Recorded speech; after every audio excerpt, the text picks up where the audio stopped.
Hey everybody, just a super quick update. I know you haven't seen me in a while. I spent an extended period of time in Germany and I was really concentrating on doing time out while I was there. Although, while I was in Germany, I worked on a custom company culture board game for a client.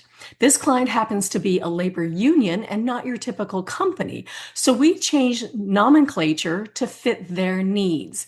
And I'm so proud of it. It has been sent to production.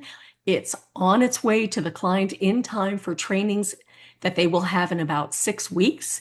And I'm just absolutely thrilled. In fact, they doubled their order on the first try, more games than I thought. And it's really exciting. And I've told clients for years, if a customized version is more to your needs, let's talk about it. We can do that. Or if you just want the small deck of 24 cards that's completely customized for you, that's also an option. Plus, there are cards that you write in yourself. Lots and lots of options. We want to make this work for you and your workplace. That's what keeps your employees there. That's what keeps them motivated, and it keeps your company culture built to thrive and healthy. We'll see you soon. I just wanted to share some great news. Thanks.